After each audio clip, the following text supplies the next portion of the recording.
Welcome to Bridging the Gap to Connections, the talk show, where we begin by sharing your stories and spotlighting your shine. Hello, everyone, and welcome back to Bridging the Gap to Connections. This is Darla Williams here, and today I want to bring to you an incredible individual who has a mission for God. Let me tell you about Lawrence Towver. Lawrence Towver is a 17-year Navy Corpsman veteran, trauma survivor, author, and future clinical mental health counselor.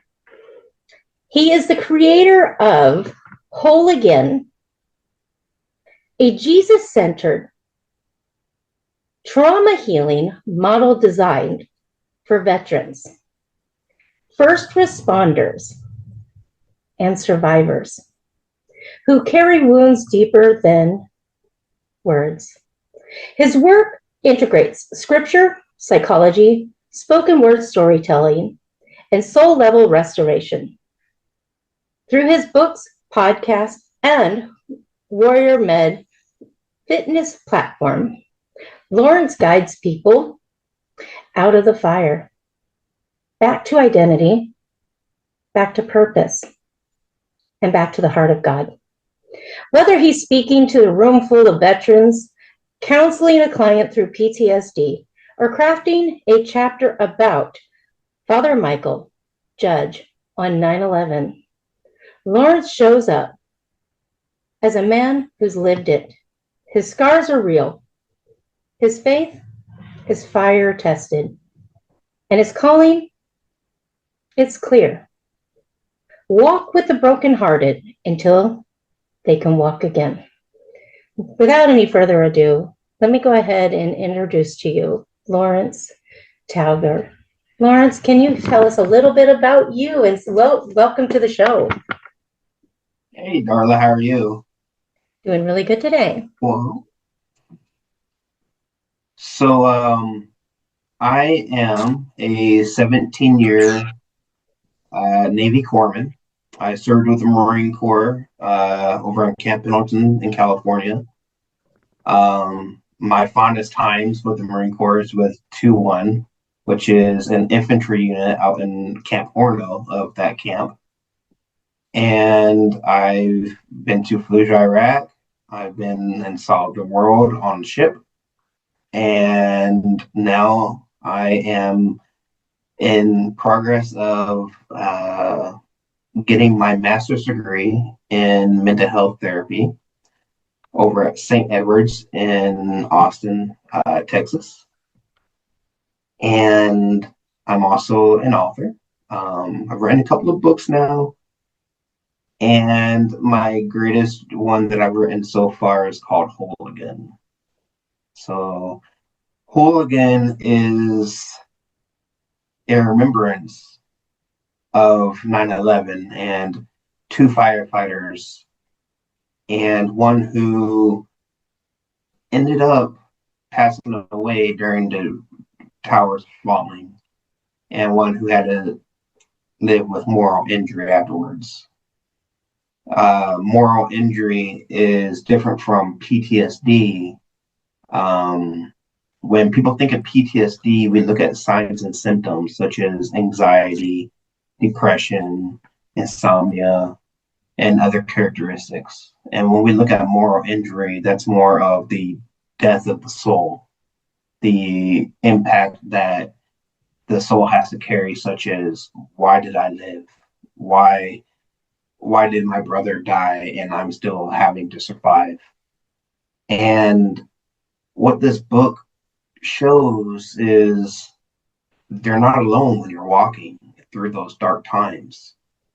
You know, there's a higher power, Jesus, who is going to meet you in those dark hours like he did for me. And that's what the book is based on, is those firefighters and what they went through. Then it goes into the modality that I have researched in my last semester of school on how to help people with moral injury so they can heal from inside to the outside. More of a holistic view. And then from there, I show how this is actually done through the book, and also how to get it taught in different groups like chaplaincies and also mental health groups, and also how to get it funded through the VA and get accepted into being used. Let's see, another Right part here of is this a book. really great place for me to ask you a question. Not to interrupt, Okay. but I know that you're just trying to give a blanket to everything. I want to be able to ask you some real specific questions that help you to get that message out there, because that is what Okay. it's really about, is making sure that you make the connections. So what I want to ask is, right there, you're saying overall, you've got a great book, you've got some information, but you're really focusing in right here. We want to feature the book here, and we will here in just a minute, but I want to take more into the moment of the fact that you're going in, you're finishing up your schooling to go into clinicals with others so that you can actually be there to help those. Are you looking at creating the in and out places for people to go so that they can, get therapy and all of that? Yes, definitely. I'm looking at setting up first retreats where we can have groups who are interested in coming and using this, having this modality, and also just get out in nature and feel more at peace. So that's what the first step is.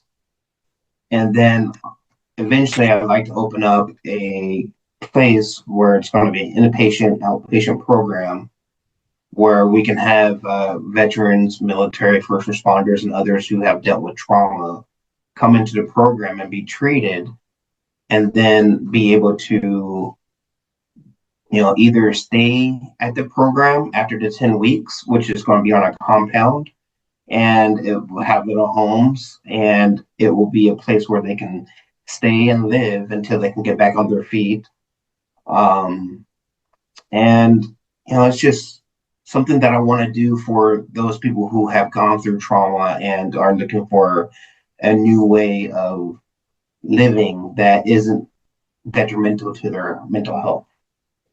Beautiful. So my next question then, in regards to that, do you have any contact information? Those who hear this would be able to contact you to get started. Yes, well, I have my email, which is gfox.lt67@gmail.com. And then you have my socials. I'm on Facebook, Instagram, TikTok, and also, the YouTube channel, and then also through you as well. Perfect. Perfect. Now, I want to get back to the book. I mean, here you are, you're telling the world, hey, I got this book for you. It really walks you through a Jesus-centered walk in coming to healing the wounds and identification. When we talk about identity and the importance of identity after trauma, that part, I want you to really speak into that space about how your book can help those out there if they got a hold of it. What do you think is going to be the number one thing you want to convey to the reader, out there? It's going to be a complete transformation of that person into learning how to deal with their own personal traumas that they've gone through, but also learning more about Jesus Christ and our Savior.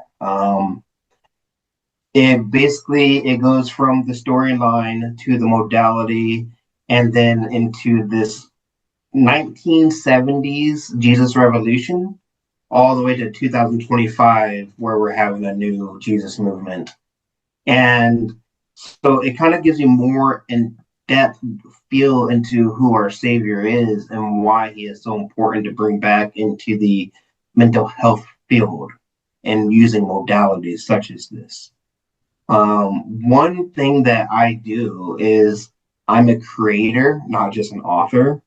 So what that entails is this book is set up in a way where it has hyperlinks all throughout the written word in order for people to click on the hyperlinks, and it will take them to music videos, it will take them to different podcasts, it will take them to different media where they can be more immersed into the storyline and into the book itself.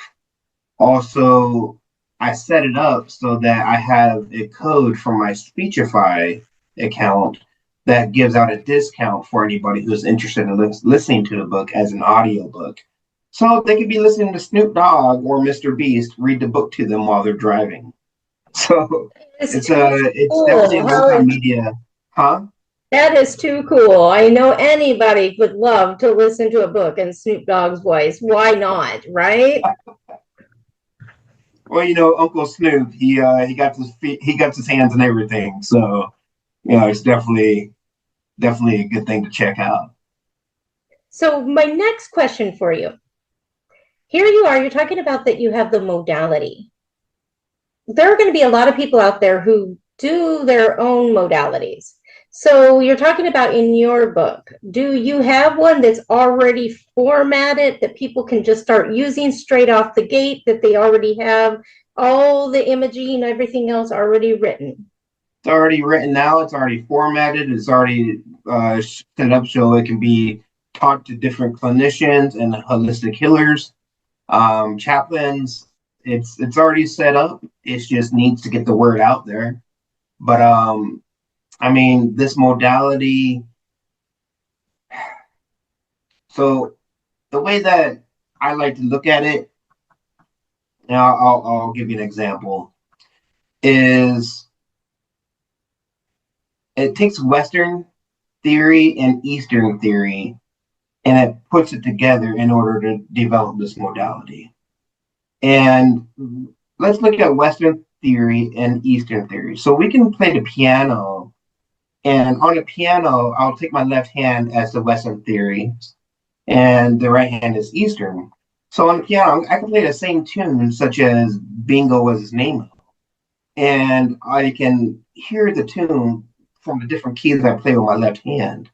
And then I can take it and on my right hand play the same tune, different keys, and it's a completely different sound.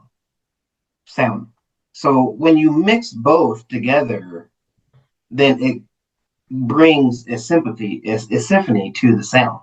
It makes it beautiful. And that's what this modality does. It brings Western mindset and Eastern mindset into a modality that is more healing. And the reason why I chose that is there are certain things with people who deal with PTSD and triggers in their mind that sets them up not to be able to heal when it comes just to modalities such as cognitive behavioral therapy, narrative therapy, existential therapy. So in this, the modality starts off with doing breath work.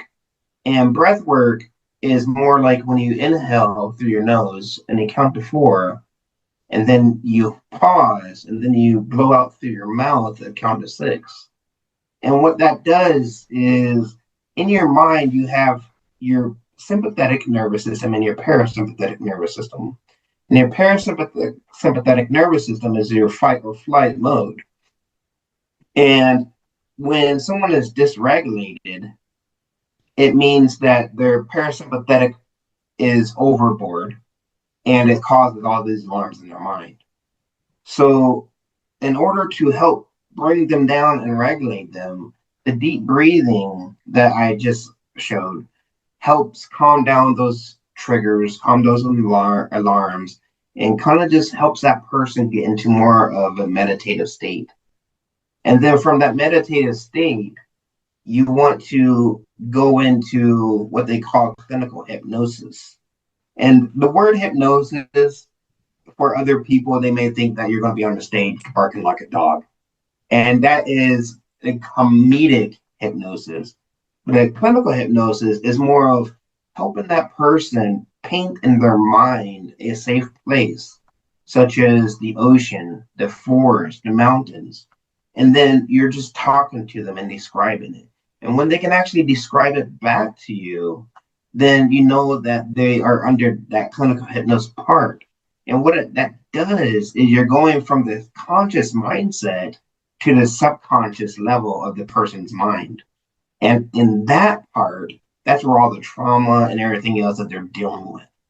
So when you're at that state, now you can use your Western theory, such as cognitive behavioral therapy, so you can change their mindset from all or nothing thinking to, hey, there's gray areas out there.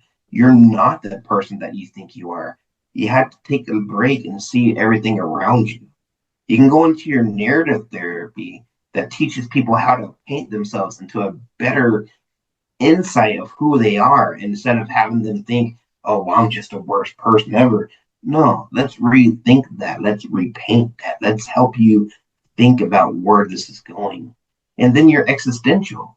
People always wonder, what is my purpose here in this life?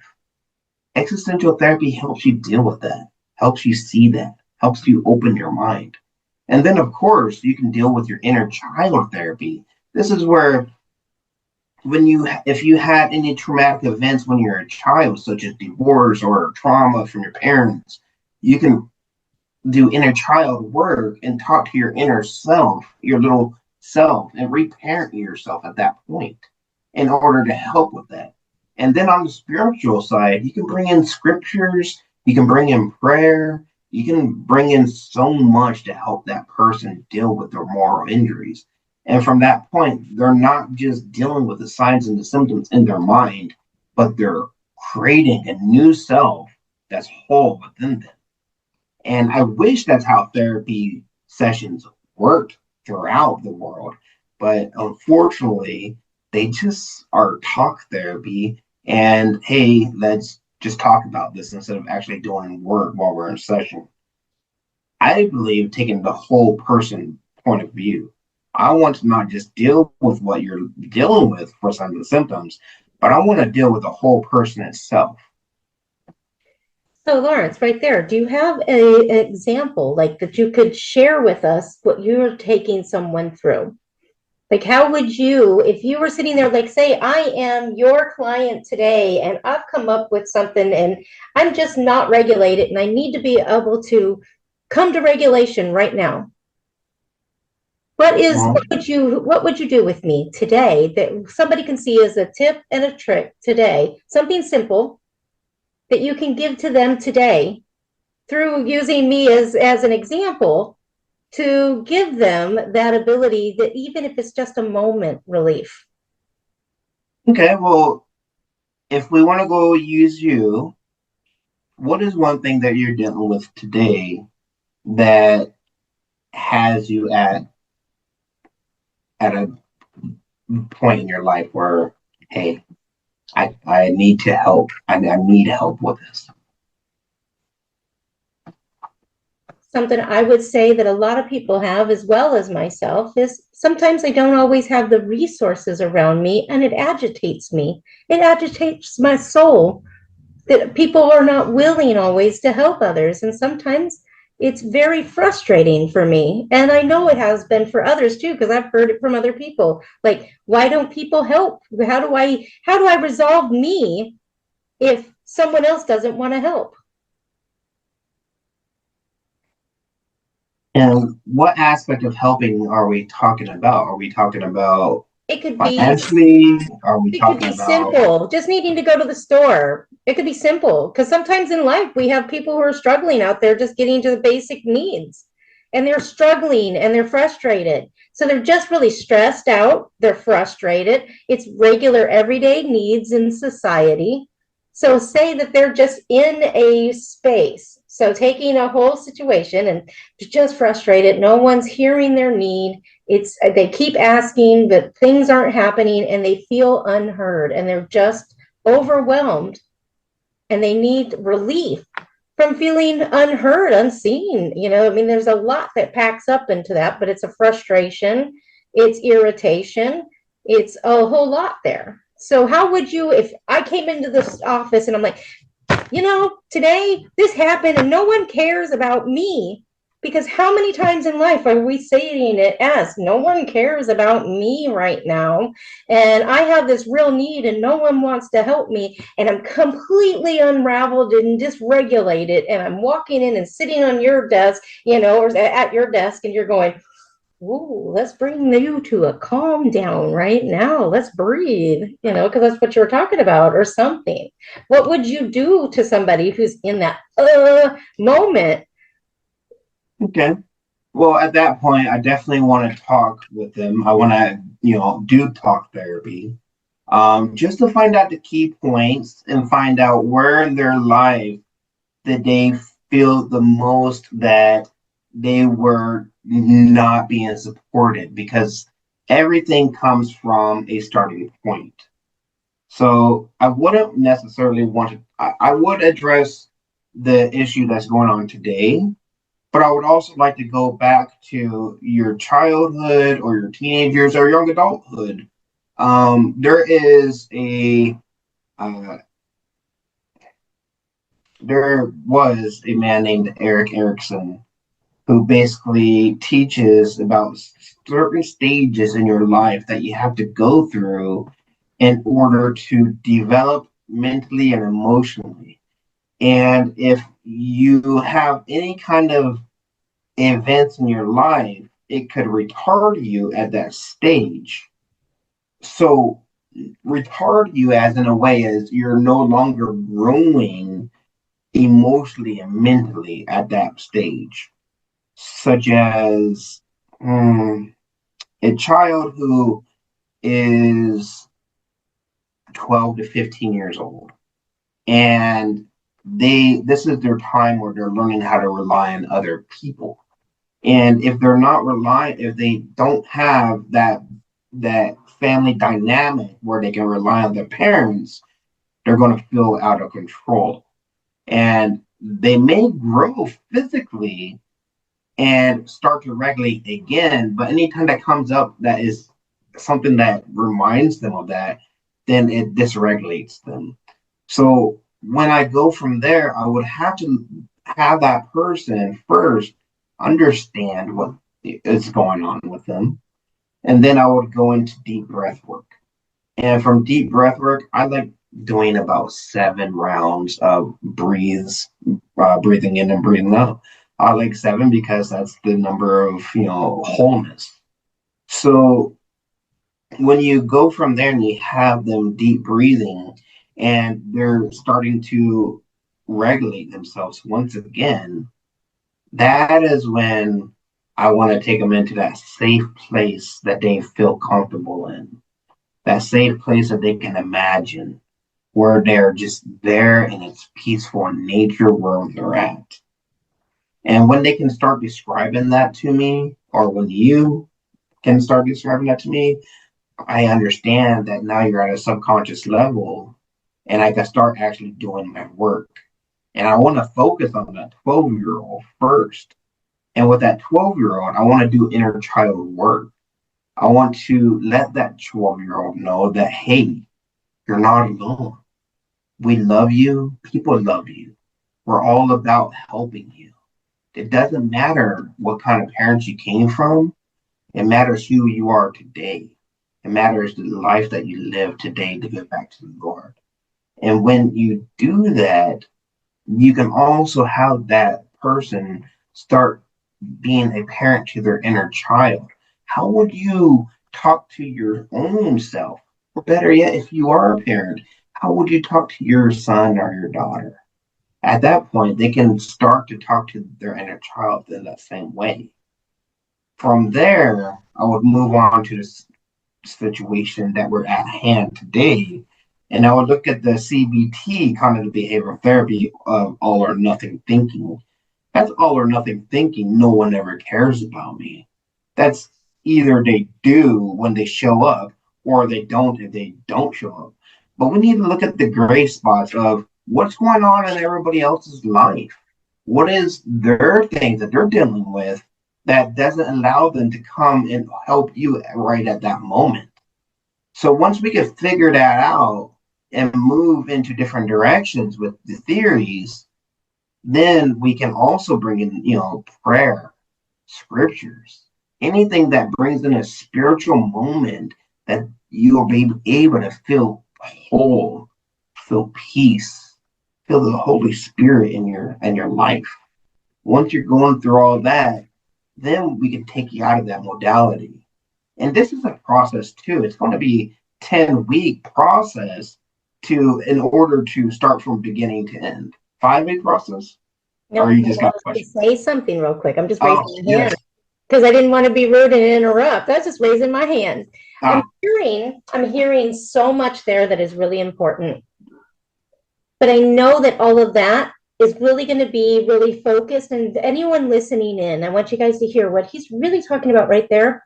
It's really going to be focused in on other coaches out there, talking to those people who are already in the facilities working, other clinical counselors, therapists, and other psychologists and other things like that. That's what he's really talking to right there. He's talking about the details of how they're going to work, how he can work with you to begin building the way to help people. That's really what he's breaking down right now for you. So, what I was wanting to do is come into that place where why don't you walk us through a couple of those breaths so that we can, as myself talking about the situation at the moment, to regulate. Why don't you walk us through that breath work and how to do it? Walk us through it so that others, are out there. They can go, oh, I need to pause and do that real quick so I can get myself in order. I'm out of order right now. okay. So that's what I wanted you to do is, so I mean, what you just unpacked is absolutely brilliant, by the way. And it is something I can honestly personally attest to. It is a model that is going to work if it is implemented, because I can say in my own practice I do a lot of what you're talking about, and I'm super excited to see that it's finally hit the clinical world, because it's an amazing thing that's happening. And I'm definitely on board with you in a lot of things right now, Lawrence. And I want the world to know that I am on board with this guy in some stuff. We've had some behind the scenes things. So I'm just dropping a little, little word out there. You might want to watch and see what's coming next. But if you can go ahead, and the reason why I gave you such a scenario is that's the types of people that are out there right now that are really struggling. The things I hear every day, oh, it's the end of the world. Oh my gosh, people don't care. This is how I feel, because we do feel like that when we get out of sorts, when life has handed us a story we don't like. So in a quick second, when we get out of sorts, how do we pull ourselves back in? So can you walk us through just a few quick breaths to show us how to do that? Sure, of course. So for anybody who's listening, anybody who's watching, if you feel comfortable, you can go and, just relax, close your eyes. Go and close your eyes, darling. So we got to relax, right? So we need to sit back in our seat, Relax. relax. All right. So with your eyes closed, Okay. go ahead and just start breathing. Notice your breath. Take a deep inhale in through your nose. Just count to 4.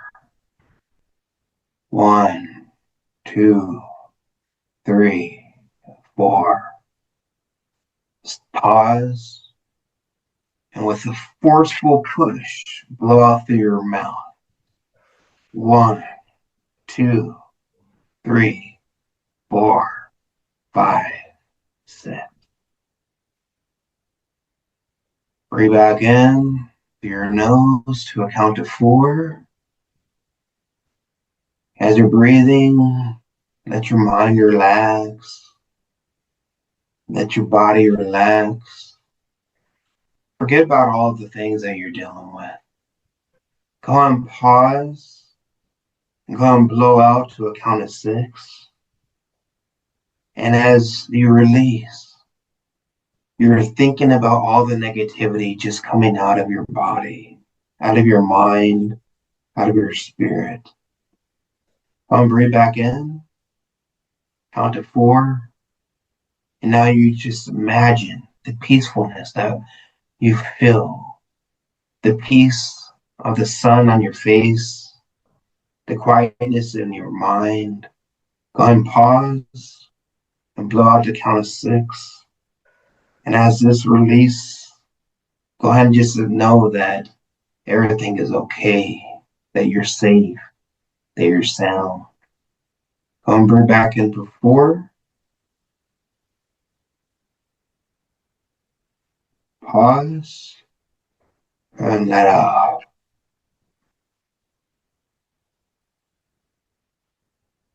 Now, as we're at this state, how are you feeling, Darla? I'm calm. Are you more peace than what you were at before? Yes. I think that is a good modality to use. Is breath work is one of the most important because life is breath. Breath is life. You know, being a facilitator, a breathwork facilitator, and so I can honestly attest to using breathwork. I have a certification in that, so I definitely know that breathwork is a fine tool to help people to regulate their nervous system and everything else and bring yourself back to peace. It's definitely something that we need more of in the world all the way around, truly. Thank you very much for that. I wanted people to be able to see, you know, what you are capable of doing and letting people to know what you are looking at moving into, because people aren't going to know, like, and trust you until they can actually see what you're capable of doing and hearing you and flowing in it. And that is one reason why I chose to become a mental health therapist, is especially with my background of being a Black male prior service member. I'm like a unicorn. There's not many of us out there who take on the mental health field. And I felt called to this because too many times I sat in rooms with veterans and they said that they didn't feel comfortable talking to a woman who was in their 20s that didn't understand what they were going through. So I felt a calling in my heart that, hey, you know, I've walked the same shoes these guys have. I served medically and I was trained up to be a physician assistant and to the what we call an IDC in the Navy. And I, walked with these guys through all the trauma that they dealt with. So who's better else to listen to them and help support them than a brother in arms? I agree with that. But I also have to say, when it comes down to dealing with trauma, all the way across the board, doesn't matter whether or not you are in the service or out of the service, trauma has to be dealt with a specific way, completely around the board, no matter who it is. If you've never been, you cannot take someone that is sitting in an office who's been book smart. I mean, I give a lot of credit to those who have a heart for the work, that want to be there. But I know personally, from my own personal experience from going through trauma and going to counseling, I know that there are many counselors I have left in ruins and had to go get another counselor to come in to counsel the counselor because my own personal story was too much for someone who wasn't equipped. When you are out there, my first and foremost word that I have to give to everyone, because I work with trauma as well, is the fact that if you're going to be dealing with anybody, you need to ask them, have you been through something that is traumatic? Because if you haven't been through something traumatic, that's the number one question I want you to remember when you're walking in to any facility. Have you personally dealt with trauma? Personal. And if that person tells you no, then it's not a personal problem with them. It's a person that is not equipped. You have to find those who are equipped, not certified, but equipped to handle you, qualified. Those who have been through trauma can help trauma if they're educated. So you want to make sure that you're getting one who is educated, that is really in the space, that can actually come and help you and meet you in the place that you're at, because there's a lot of things that you have to begin to unpack. What he is talking about is something so revolutionary, and I'm excited to be able to be the person who's launching that out there. But I want to talk a little bit more, Lawrence, about something completely off subject. I want to talk about your personal relationship with Christ, and how did you come in to needing to do this? Because our faith, no matter what faith we believe in, no matter if we call it God, source, the universe, if we call it any other name, I have to say there's only one way. And that way is God, that source that comes, that died on that cross. And I know as well. And I just want to know a little bit more personally from Lawrence. Yeah. What happened to you, and how in the world did you come to doing this with Christ? All right. So during the time in the military, I didn't know Christ. I didn't know God. I had heard of him. But my understanding of them was very limited. And the kind of household I grew up in, God was not a topic. So it wasn't until I had my own mental health breakdown during the COVID years that I tried to commit suicide. And it was because of the PTSD that I was dealing with when I was on Fallujah and all throughout the military. They tried pills, they tried all this other stuff, and I was thinking, hey, this is therapy. Give me pills. All right, cool. No, it wasn't therapy. It was just numbing the pain. And I finally had a mental health break, and I ended up going to a mental health institution called Aurora, right next to Camp Pendleton. And I was in the psych ward for about a month. And over there, I was with other fellow military guys, active duty, and I still didn't know anything about God. But because of the situation that was going on, my wife, who's an LCSW, started to seek more inner peace. And she started seeking inner peace through meditation and finding, that it was working, but was missing. And one of her friends said, hey, why don't you go check out this church? So she went and checked out a church, and right away she fell in love with it. And when I got out of the mental health institution, she would take me and my son, Tony. And at first we thought it was a phase. We're like, yeah, okay, this is just whatever, this God. And, that's how I, first came to God. And What was that through, encounter like? What was that encounter like? Right there. People out there need to know what it's like when you encounter God. What is that like for you? well, I was closed-minded. I was closed-minded to who God was. And I had to go through a lot of dysregulation of thoughts that I have been taught over the years by going to the Baptist church, the Pentecostal church, the Catholic church, the Mormon church. I had to deconstruct, that's the word, sorry, deconstruct all of those thoughts and theories. Because back in the 90s, when I was going to church, like I would go with friends, didn't know who God was, but I would always hear, you better not sin because you're going to go to hell. Oh, you better not go out Saturday night because you're going to go to hell. And it's like, that was the message that I heard all my life. So I had to deconstruct my thought process of what I was taught.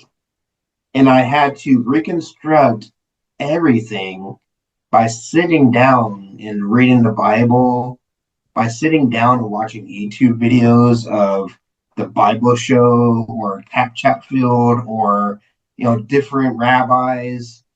I tune into the Bema podcast, who is ran by Marty Solomon, who is he's a rabbi and teaches not only Western theory but also Eastern theory. And I had to reconstruct a belief with Jesus in my mind first, and get out of all that junk, and have a new understanding.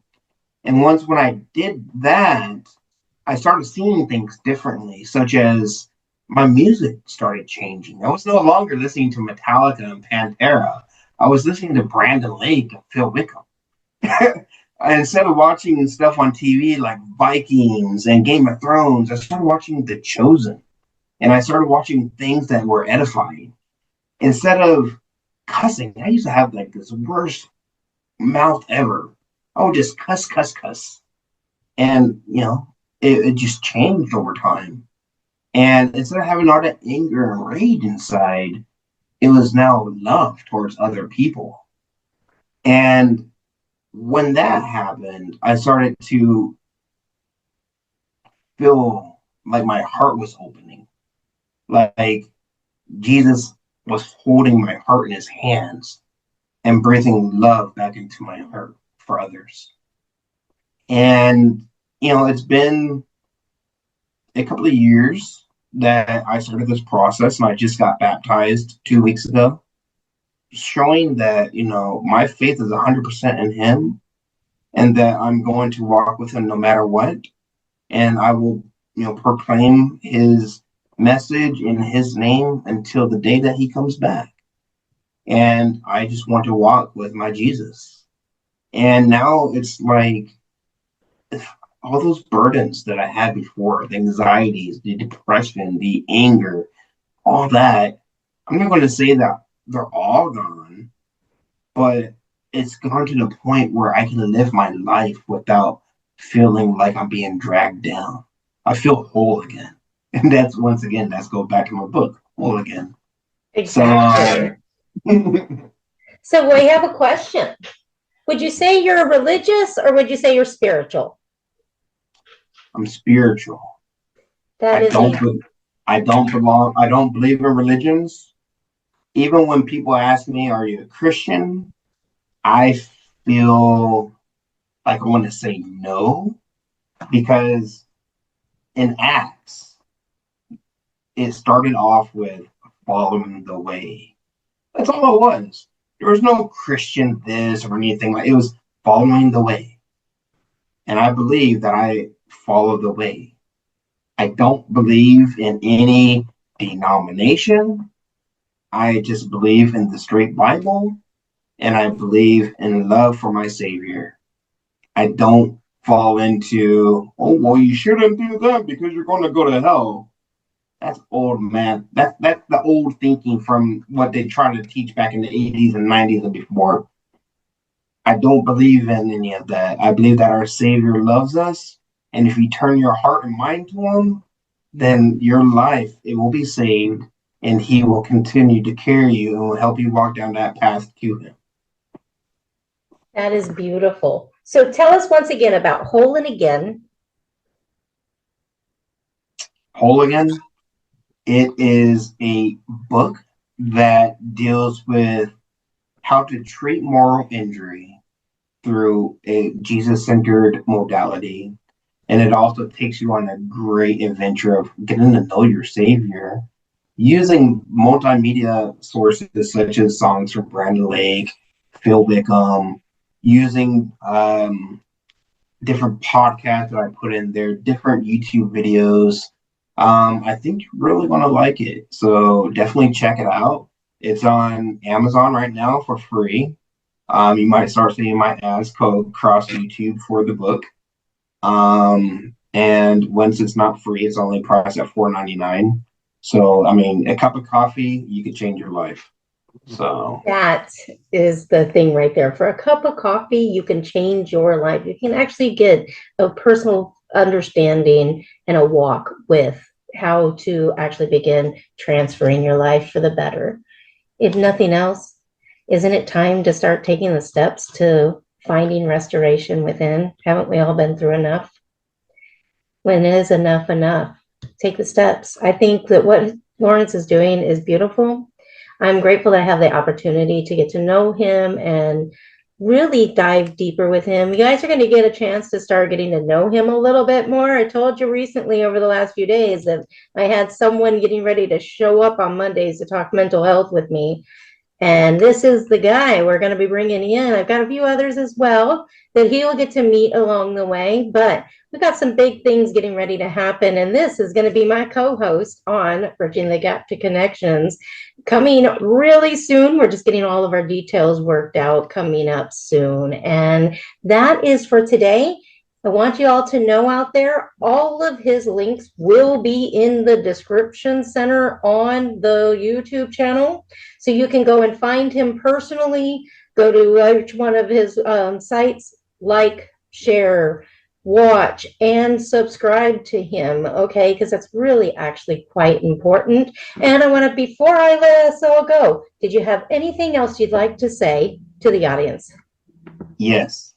What you guys are going to be seeing is coming from my perspective as a graduate student in my mental health program. And next semester, which starts this month, we'll be going through skills. We'll be going through abnormal behavior and psychopathology.